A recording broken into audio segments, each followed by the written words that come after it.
Afternoon, all of you boys. Main contents of this topic: meaning and importance of psychology, जिसके अंदर हम general psychology और sports psychology के बारे में डिस्कस करेंगे। उसके बाद दूसरा इसका कंटेंट है differentiate between growth and development. Growth क्या होता है, डेवलपमेंट क्या होता है और उनके बीच में डिफरेंशिएट क्या होता है। उसके बाद इसका है डिफरेंस के बाद में आपका adolescence problem and there management. ये इसका मेन टॉपिक है। तो आपकी जो फाइनल टर्म एग्जाम है इसके अंदर इस टॉपिक में से 2 क्वेश्चन निकलेंगे कम से कम। तो आपको थोड़ा देखना है meaning of psychology, differentiate with growth and development and then adolescence and their adolescence problem their management. इसको हम कैसे करेंगे, इसमें से क्वेश्चन आएगा। कुल मिला के आपका भी जो सेकंड टर्म एग्जाम की तरह बोर्ड के हिसाब से आएगा। पहले 70 का था, अब उसको अब 35 में कर दिया। तो मिनिमम क्वेश्चन होंगे, अच्छे से ढंग से उसको लिखना है। 2 आवर्स का टाइम दिया जाएगा आपको। तो मेन टॉपिक जो आपको कवर करेंगे नंबर 9, 7, 8 और 10 वाला टॉपिक ज्यादा कवर करेंगे, ठीक है। तो यहाँ कल हमने डिस्कस किया meaning of importance of psychology. Meanings में साइकोलॉजी का हम पहले मीनिंग क्या निकालते थे, साइकी प्लस लोगोज। साइकी का मीन्स क्या होता है, सोल, एंड लोगोज का मतलब होता है स्टडी या साइंस। तो study of science, psychology is the study of science. लेकिन कुछ आफ्टर लेटर टाइम इसको डिस्कार्डेड कर दिया गया, क्योंकि सोल का कोई फिजिकल आइडेंटिफाई नहीं होता है, इसलिए इसको डिस्कार्डेड कर दिया गया और उसकी जगह माइंड ऑफ साइकोलॉजी को यूज किया गया। तो माइंड शब्द भी कुछ समय तक के बाद में इसको भी रिजेक्ट किया गया, क्योंकि माइंड शब्द का हम किसी भी पर्सन के, दूसरे पर्सन के बारे में, उसके मन में क्या चल रहा है उसका हम जान नहीं सकते, है ना। तो इसलिए मन को भी, मन के यानी कि साइंस ऑफ माइंड को भी डिस्कार्डेड कुछ समय के बाद कर दिया गया। उसके बाद कॉन्शियसनेस आया। कॉन्शियसनेस में भी कई तरह के कॉन्शियसनेस होता है, अनकॉन्शियस भी होता है, कॉन्शियस भी होता है ना। पर्सन वो ब्रेन के अंदर क्या सोचता है ना।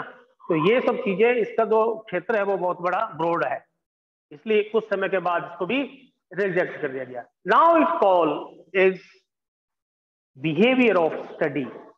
बिहेवियर ऑफ साइकोलॉजी जो होती है, यानी जिसकी पर्सन्स की हम बिहेवियर की स्टडी करते हैं वो साइकोलॉजी होती है, ठीक है। तो ये लास्ट में इसका डेफिनेशन में आता है। वुडवर्थ ने ये बात कही भी है। वुडवर्थ ने क्या कहा था, वुडवर्थ साइकोलॉजी फर्स्ट लॉस्ट क्या किया उसने, सोल को किया, lost is souls, after then mind, then consciousness, now it has behaviour of study, ठीक है। तो ये वुडवर्थ ने बात की थी। उसके बाद में पिल्सबरी नाम दिया था मैंने, Pillsbury. Psychology is a study of human behaviour. Psychology is the study of human behaviour, ठीक है। ये पिल्सबरी ने बात की। उसके बाद वाटसन ने बात की थी। उसने ह्यूमन रिलेशंस और ह्यूमन बिहेवियर दोनों की स्टडी करना साइकोलॉजी में आता है, ठीक है।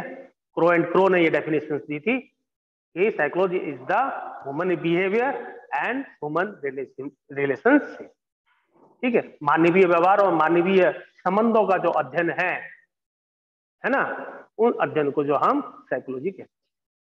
फिर हमने इसके इंपॉर्टेंस के बारे में देखा था, कौन कौन सी इंपॉर्टेंस है। 5-6 इंपॉर्टेंस अपने को ध्यान रखना है। इंप्रूव परफॉर्मेंस, फर्स्ट इसका क्या था, इंप्रूव परफॉर्मेंस।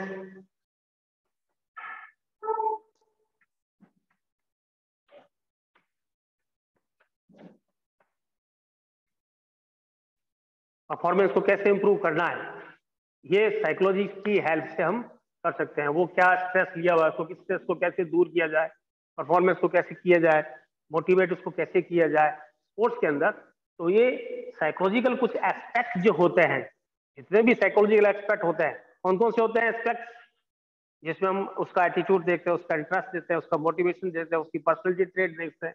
ये सारी जो चीजें हैं वो आपके साइकोलॉजिकल एस्पेक्ट में, ठीक है ना। मेंटल पावर देखते हैं। तो ये सब चीजें जो साइकोलॉजी के माध्यम से हम उसकी परफॉर्मेंस को इंप्रूव करते हैं, ठीक है। फिर है increase physiological capacity. Physiological capacity. देखिए हमारी फिजियोलॉजिकल कैपेसिटी जो होती है, जिसमें हम फिजियोलॉजिकल जो बात करते हैं, उसमें अंदर हमारी स्ट्रेंथ, स्पीड, एंड्योरेंस, फ्लेक्सिबिलिटी, आपकी फिटनेस, ऑर्गेन्स वगैरह वगैरह, ये सारी हमारी फिजियोलॉजी में आती है। तो इन सबको अगर स्पोर्ट्स के दौरान खिलाड़ी को अगर मोटिवेट किया जाए और तो वो अपनी परफॉर्मेंस को और इंक्रीज कर सकता है। ठीक है, तो ये आपका इंक्रीज है। इसके अलावा इमोशन, बेटर इमोशंस करता है, इमोशन कंट्रोलिंग, क्योंकि गेम के सिचुएशंस के दौरान खिलाड़ी कई बार अपने इमोशंस पर कंट्रोल नहीं कर पाता है, एग्रेसिव ज्यादा हो जाता है या एंगर ज्यादा हो जाता है। इस वजह से क्या होता है, खिलाड़ी की परफॉर्मेंस डिक्रीज हो जाती है। तो उसको बैलेंस बनाए रखने के लिए इमोशंस पर कंट्रोल करना बहुत जरूरी है। और ये इमोशंस पर कंट्रोल करना हम साइकोलॉजी के द्वारा उसके बिहेवियर की स्टडी करके, क्योंकि यहाँ बिहेवियर शब्द को हम यूज कर रहे हैं, उस पर्सन की ऐसा बिहेवियर क्या है, उस बिहेवियर की स्टडी करके ही हम उसके इमोशंस पर कंट्रोल कर सकते हैं। ठीक है, और भी इसमें कुछ आपकी इंपॉर्टेंस दे रखी है, बेटर सिलेक्शन।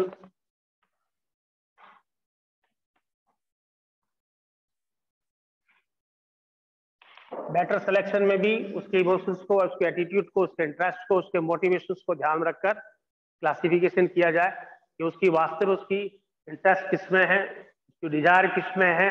उस सब को ध्यान रख करके ही साइकोलॉजी द्वारा किसी भी खिलाड़ी को उसके साइज अकॉर्डिंग, उसकी मेंटलिटी, एबिलिटी को देख कर हम उसके बिहेवियर की स्टडी करके बेटर सिलेक्शन में भी साइकोलॉजी का रोल होता है। ठीक है, तो ये कुछ एक आपको मैंने पॉइंट्स बता दिए इंपॉर्टेंट। और भी कुछ पॉइंट्स है बुक में आपके लिखे हुए पढ़े, उसको देखना। अब आपके आता है differentiate between growth and development. Growth क्या होता है, डेवलपमेंट क्या होता है। ग्रोथ में क्या हम फिजिकल ऑर्गेन्स को लेते हैं, डेवलपमेंट ऑफ ग्रोथ जो होता है बॉडी का शेप, साइज, टेक्सचर, है ना, हम उसकी लंबाई, हाइट जो बढ़ती है, तो ये ग्रोथ होता है किसी बच्चे का। हम उसके फिजिकल ऑर्गेन्स को ग्रोथिंग में लेते हैं।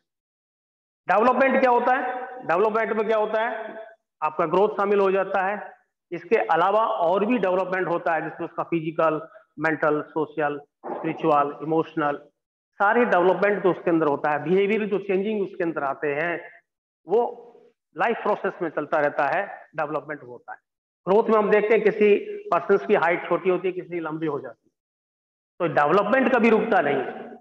हाइट रुक सकती है, ग्रोथ रुक सकता है, लेकिन डेवलपमेंट लाइफ लॉन्ग चलता रहता है।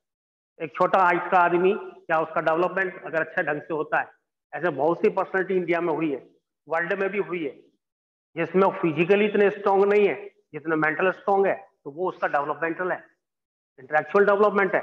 महात्मा गांधी, अब्राहम लिंकन, मनमोहन सिंह, ऐसे ग्रेट पर्सनैलिटीज इंडिया और वर्ल्ड में हुए हैं जिन्होंने फिजिकल इतना नहीं होते हुए भी डेवलपमेंट, उसका जो मेंटल पावर था, उसकी वजह से वो दुनिया और देश को कुछ देके गए, है ना। तो यहाँ डेवलपमेंट का जो स्केल है वो लार्ज स्केल में है, लाइफ मरते दम तक ये प्रोसेस चलती है। तो ये डेवलपमेंट में, डेवलपमेंट और ग्रोथ में हम बेसिक डिफरेंशिएट देते हैं। एक तो होता है ग्रोथ को हम क्या कर सकते हैं, मेजर कर सकते हैं, जबकि डेवलपमेंट में हम क्या करते हैं, बराबर, इसको तो मेजर करते हैं। मेजर कैसे करते हैं हम, उसकी हाइट, वेट कितना है ना। डेवलपमेंट में क्या होता है, उसका मेजर तो होता ही है, साथ ही साथ उसको ऑब्जर्व भी किया जाता है। तो खाली डेवलपमेंट में उसकी योग्यताएं, कैपेबिलिटी, कैपेसिटी, स्टेमिना, इसको हम ऑब्जर्व करते हैं। इमोशंस पर उसको ऑब्जर्व करते हैं, उसकी सोशल कंडीशंस ऑब्जर्व करते हैं, ये सारी चीजें उस पर ऑब्जर्व की जाती है। तो ये एक एज तक मैच्योरिटी जो होती है, यहाँ मैच्योरिटी हम लिखते हैं, तो एक स्टेज लिमिट होती है ना, लिमिट एज तक होती है। आफ्टर मैच्योरिटी के बाद में ग्रोथ रुक जाता है, लेकिन ये डेवलपमेंट लाइफ टाइम होता है, लाइफ टाइम प्रोसेस होती है।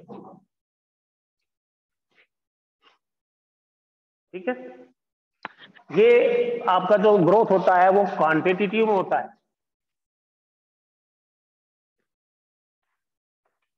क्वांटिटेटिव, और ये क्या होता है, क्वांटिटेटिव भी होता है और क्वालिटी भी होता है। क्वांटिटेटिव में क्या होता है, हम शेप साइज उसको देखते हैं, आकार कितना उसकी बढ़ोतरी हो रही है एज के हिसाब से, उसके हम देखते हैं मान लो किसी पर्सन की हाइट 2 महीने पहले 5 फुट 6 इंच थी, है ना, और 6 महीने बाद में देखते तो 5 फुट 8 इंच हो गई, तो यहाँ उसकी ग्रोथिंग दिख रही है। तो यहाँ मेजर जो हो रहा है इसका क्वांटिटी भी हो रहा है, डेवलपमेंट भी हो रहा है उसका, और क्वालिटी इसमें क्या क्या चेंज आ रहे हैं उसके बिहेवियर में, क्या, क्योंकि चेंज भी तो आएगा ना बिहेवियर में। 10 साल का बच्चा होता है और 15 ईयर का बच्चा होता है, तो उसके डिफरेंशिएट जो होता है मेंटली स्टेज में, हम उसके बिहेवियर में चेंज देखते हैं। ये जो चेंजिंग होता है वो डेवलपमेंट का, ठीक है, चाहे मेंटल हो, फिजिकल हो, सोशल हो, इमोशनल हो, स्पिरिचुअल हो, इसी तरह से जो चेंजिंग आता है वो डेवलपमेंट में। तो ये बेसिक आपके डिफरेंशिएट है, ठीक है, क्लियर हो गया। कल हमने डिस्कस किया था इसके ऊपर।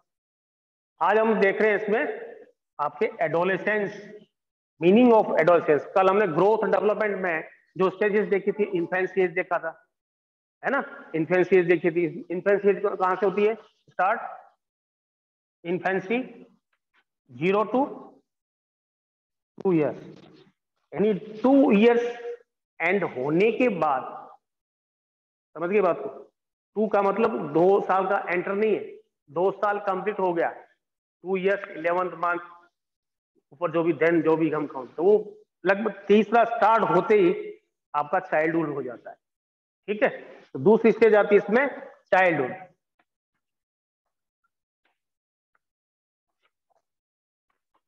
वो 3 to 12 ईयर्स, 3 to 12 ईयर्स, और उसके बाद तीसरी जो स्टेज आती है वो आपकी एडोलेसेंस आती है।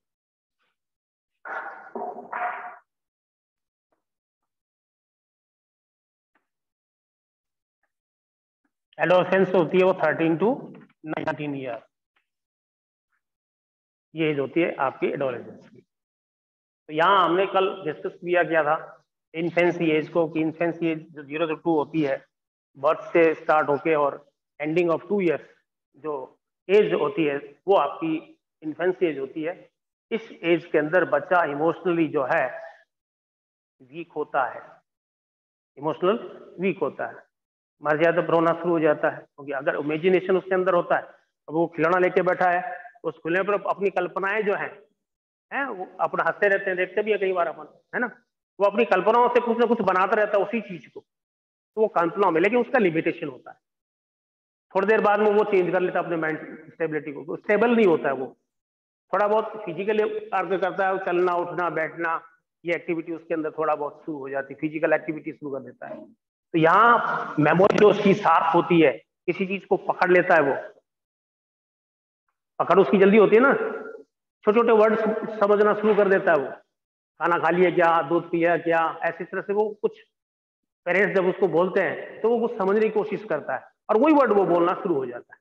तो ये जो स्टेज होती है उसके अंदर ग्रोथिंग एज होती है, लेकिन इसमें हम ये देखते हैं स्टेज के अंदर बच्चा जो इमोशनली वीक होता है, अपनी मर्जी का मालिक होता है ये, ठीक है ना, क्योंकि इसमें विशेष जो प्रेरक होता है, मोटिव जो होता है वो हंगर होता है, जब उसको भूख लगेगी वो रोना शुरू हो जाएगा।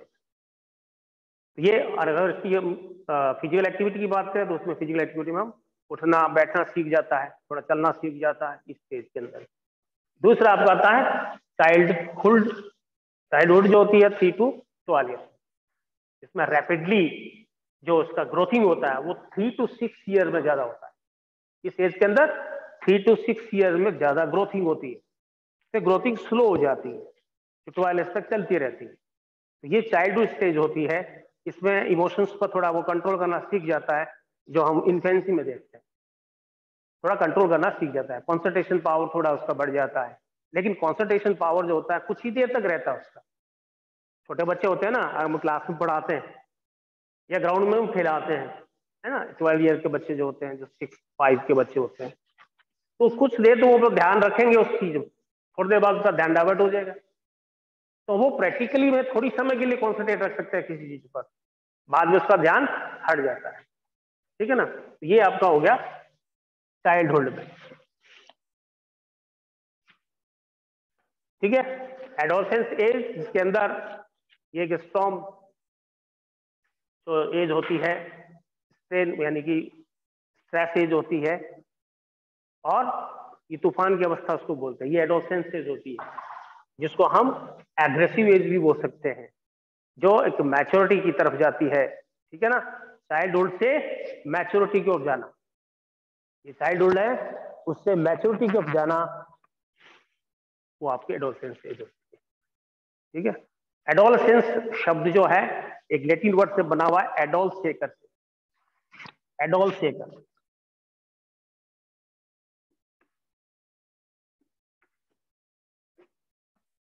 एडोलसेकर से बना, जिसका अर्थ है grow to maturity, grow to maturity, यानी हम चाइल्डहुड से जो स्टेज होती है हम उसको ग्रो की तरफ, आप एडोलसेंस में जा रहे हैं, वो जो एज होती है एडोलसेंस होती है, ठीक है। अब हम जनरल मीनिंग इसका हम दे सकते हैं, कुछ डेफिनेशन भी दे रखी है एडोलसेंस में, ग्रो टू मैच्योरिटी जाना, ये एक डेफिनेशन हो गई। जनरल में आपको इसी चीज के बारे में पूछा जाएगा तो आपको जनरल इसका मीनिंग बताना है, ठीक है। और अब इसका जो है मेन आता है प्रॉब्लम्स, एडोलसेंस प्रॉब्लम क्या क्या होती है और उसका मैनेजमेंट हम कैसे करें, ठीक है। तो पहला आपका है प्रॉब्लम्स में कौन सी प्रॉब्लम हो सकती है, एडोलसेंस प्रॉब्लम,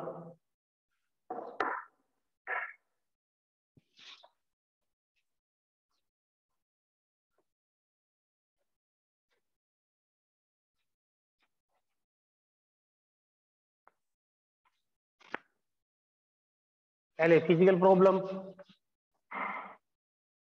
इसके अंदर बहुत से फिजिकल चेंजेज होते हैं बॉडी के अंदर, बॉयज एंड गर्ल्स में गर्ल्स की आवाज थोड़ी सॉफ्ट हो जाती है, लाइट हो जाती है, बॉयज की आवाज थोड़ी हैवी भारी हो जाती है इस एज के अंदर। तो उसके अंदर अनायास ही जो बॉडी के अंदर जो फिजिकली चेंजिंग आता है उससे वो बेचैन हो जाता है, इससे वो क्या होता है एंजाइटी में चला जाता है, तनाव में चला जाता है, तो इस वजह से वो एग्रेसिव बिहेवियर करना शुरू कर देता है। तो ये आपका फिजिकल प्रॉब्लम होती है, उसके अंदर बॉडी के अंदर जो ग्लैंड्स होती है, हार्मोन्स जो होते हैं वो क्रिएशन बढ़ जाते हैं, और उसके अंदर जो चेंजिंग आता है बच्चे को खुद भी पता नहीं होता है मेरे बॉडी के अंदर फिजिकल चेंजेस क्या क्या हो रहे हैं, ये कैसे हो रहा है। तो इससे वो क्या होता है कुंठा में चला जाता है, स्ट्रेस में चला जाता है, एंजाइटी में चला जाता है। तो ये एक सबसे बड़ी प्रॉब्लम है, फिजिकल प्रॉब्लम। दूसरा है मेंटल प्रॉब्लम, ये एज होती है क्या होती है,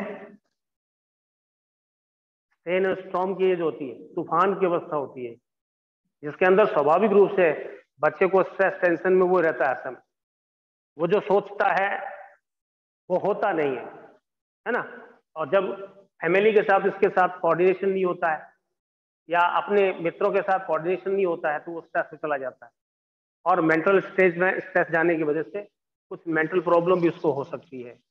तो इस एज में इमोशंस पर कंट्रोल करना बड़ा मुश्किल काम होता है, वो किसी की बात को मानता ही नहीं है, किसी को सुनता ही नहीं है। तो ये जो चीजें आती हैं उस बच्चे के अंदर मेंटल प्रॉब्लम को क्रिएट करती है। फिर आता है आपका एग्रेसिव बिहेवियर,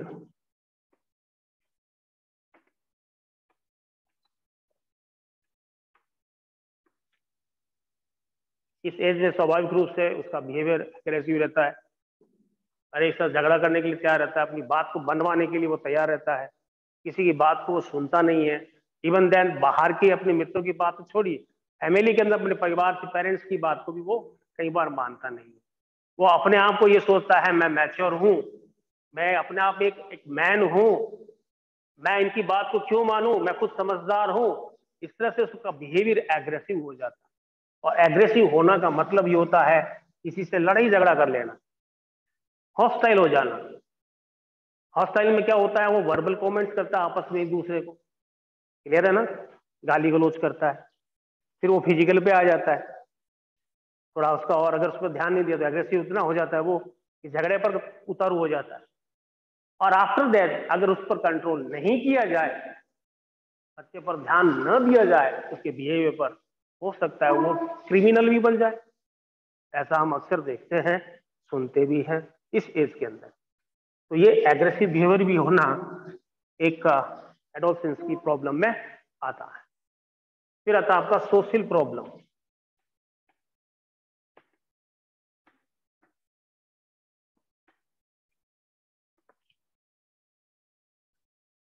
समाज का प्राणी है, समाज में रहना पड़ता है, ट्रेडिशंस को उसको मानना पड़ता है, लेकिन वो इस सब चीजों को इग्नोर कर देता है। वो समाज की बात को सुनता ही नहीं, मानता ही नहीं, अपनी फ्रेंड्स की बात को, उसके हाव भाव को, उसी को ज्यादा प्रधानता देता है। तो यहाँ सोशल प्रॉब्लम वो होती है कि कई बार पेरेंट्स उसको समझाने की कोशिश करते हैं, जिस एनवायरमेंट में है वो उसी में उसको रहना है, लेकिन वो उसमें एडजस्ट कर नहीं पाता अपने आप को। सोशल एडजस्टमेंट जो बात होती है वो उसमें हो नहीं पाता, और इस कंडीशन में कई बार वो जो है एग्रेसिव बिहेवियर में आ जाता है। ठीक है ना, तो ये भी एक एग्रेसिव बिहेवियर होना भी आपके एडोलेसेंस प्रॉब्लम में आता है। फिर आता है लेक ऑफ स्टेबिलिटी।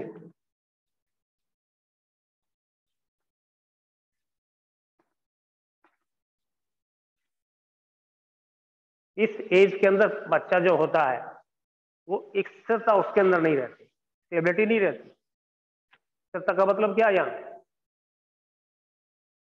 किसी विचार को, किसी भी कॉन्स्टेंट बात जो कही है उस पर वो ध्यान देता ही नहीं, स्टेबल होता ही नहीं। ठीक है ना, तो यहाँ स्टेबिलिटी प्रॉब्लम वो होती है जिसमें बच्चा कई बार जो है अपनी सोसाइटी में रह करके भी किसी के साथ वो एडजस्टेबल नहीं होता है, और एडजस्टेबल नहीं होना ये भी अपने आप में एक एडोलेसेंस की प्रॉब्लम में आता है।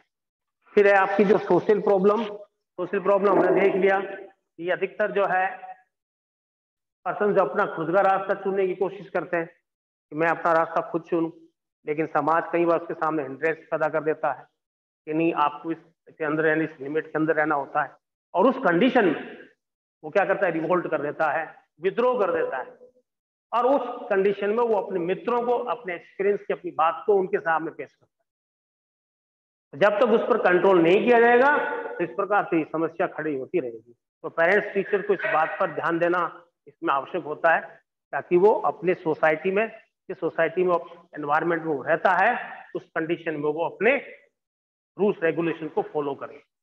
लेकिन ये अक्सर देखने को कम मिलता है इस एज के अंदर। जो बच्चे होते हैं वो स्वतंत्र रहना चाहते हैं, इंडिपेंडेंस रहना चाहते हैं। इंडिपेंडेंस की वजह से वो सोशल रूल्स को जो है फॉलो नहीं कर पाता, उसको सुनता नहीं है, पेरेंट्स की बात को मानता नहीं है, मित्र ये सब कुछ उसके हो जाते हैं। ठीक है, तो ये है। इसके अलावा इसमें आपके इमोशनल, सबसे बड़ी चीज आई इसमें, emotional problem. Full of emotions होता है, यह एज जो होती है फुल ऑफ इमोशन होती है, इमोशनल प्रॉब्लम।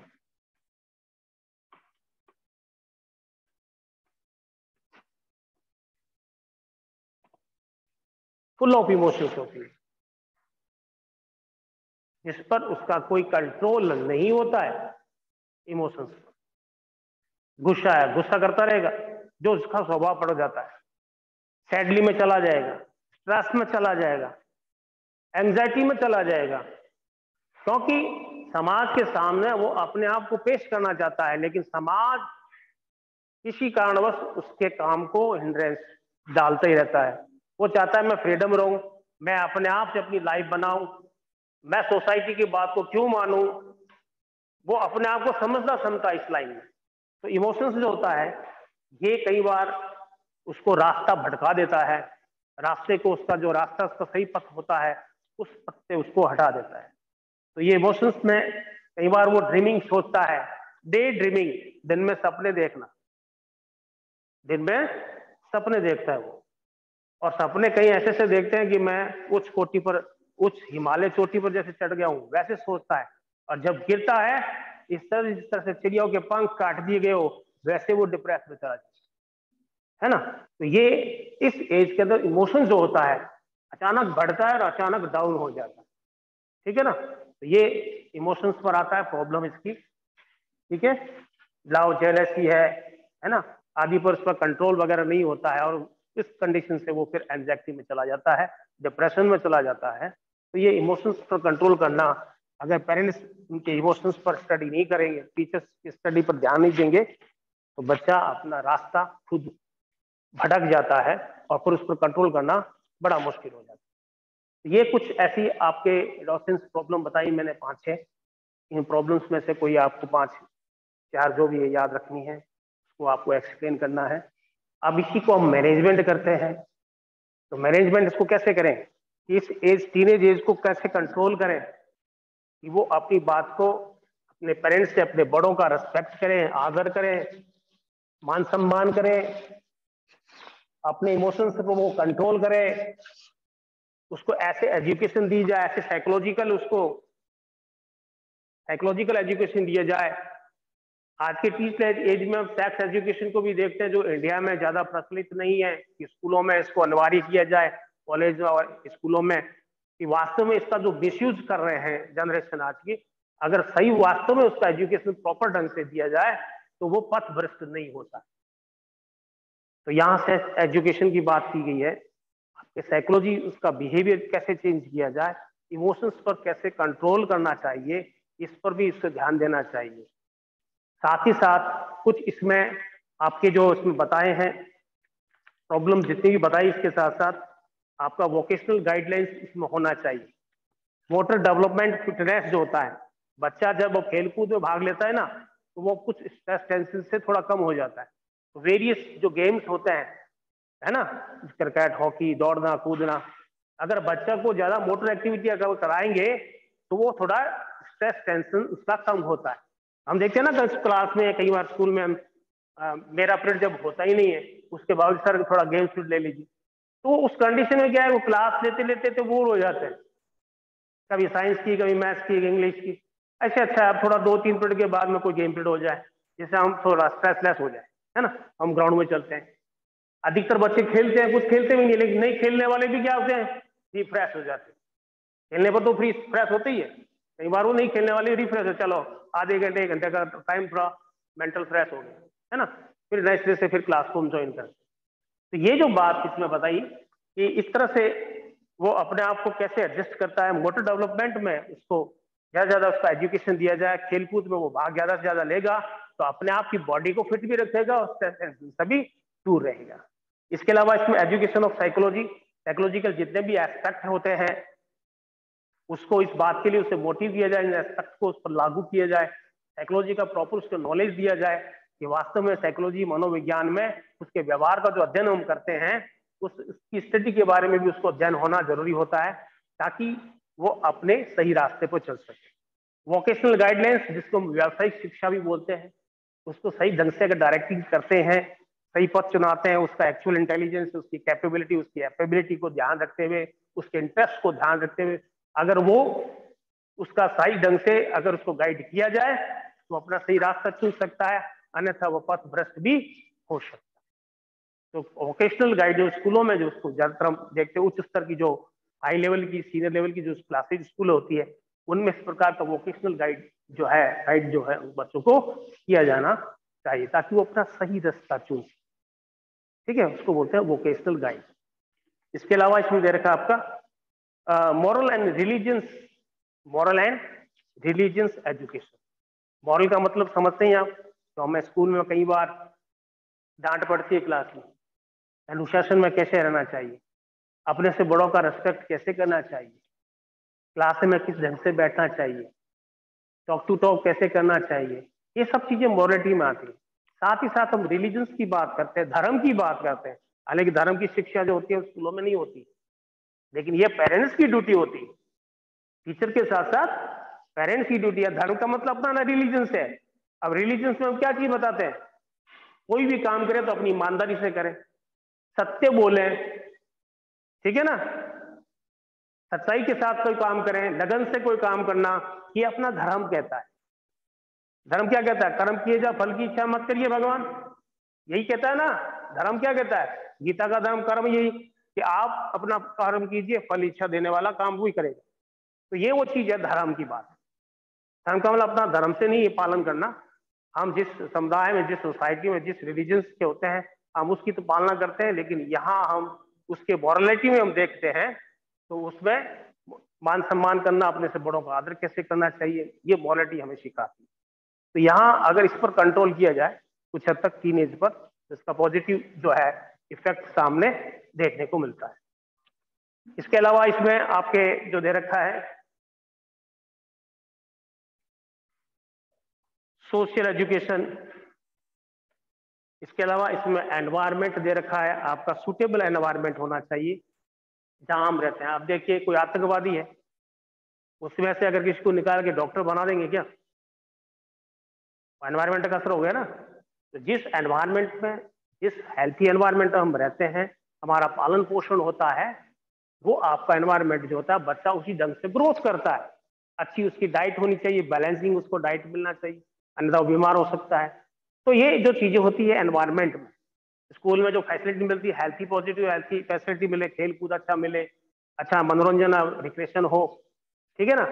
घर में हम जाए, आसपास जहाँ रहते हैं वहाँ का एनवायरनमेंट अच्छा हो, पॉल्यूशन कम हो, तो हमारा ग्रोथिंग एज अच्छा होगा, हम स्ट्रेस टेंशन से भी मुक्त हो जाएंगे। तो ये जो चीजें बताई इसमें एनवायरमेंटल जो है प्रोवाइड सुटेबल करना चाहिए, जिससे कि उसके प्रॉब्लम्स को मैनेज किया जा सके जो उसके अंदर क्रिएट होती है। इंडिपेंडेंस, थोड़ा उसको इंडिपेंडेंस भी कर देना चाहिए, है ना, क्योंकि इस एज में बच्चा जो होता है अपने आप को इंडिपेंडेंस करना चाहता है, किसी के अंडर बनना चाहिए, वो अपने आप में एक लीडर बनना चाहता है ना। पेरेंट्स की बात को फिर वो सुन नहीं देता, वो मानता ही नहीं, मैं खुद समझदार हूँ ऐसा सोचता है वो। तो यहाँ कहते हैं कि थोड़ा बहुत उसको फ्रीडम कर देना चाहिए, इंडिपेंडेंस कर देना चाहिए, जिससे कि थोड़ा वो जो स्ट्रेस हो, उस स्ट्रेस से वो दूर हो सके। तो ये कुछ एक इसमें बातें मैंने बताई, प्रोवाइड सुटेबल एनवायरनमेंट बता दिया आपको। तो ये 5 से कुछ आपके प्रिवेंटिंग आपके कौन कौन से, मैनेजमेंट करने के कौन कौन से हैं, ये सारा आपका टॉपिक है। शॉर्ट छोटा सा टॉपिक था, ये आपका आज खत्म हुआ, ठीक है। एनी प्रॉब्लम कोई हो तो जरूर मुझे फोन करके आप पूछ सकते। नेक्स्ट टॉपिक आपका जो भी होगा, लास्ट टॉपिक है आपका ट्रेडिंग इन स्पॉट, अच्छा टॉपिक ये भी, उसको थोड़ा शॉर्ट में और ले लेंगे, क्योंकि जो चीज आने वाली होती है उसी को हम लेंगे। अननेसेसरी कुछ टॉपिक में दे रखी चीजें वो उसको हम हटा देंगे, तो मेन टॉपिक आपका है वो उसमें कवर करेंगे, ठीक है। तो 2 दिन पीरियड में आपके बचे 2 दिन 3 दिन में आपका लास्ट टॉपिक भी क्लियर कर देंगे। Thank you all of you.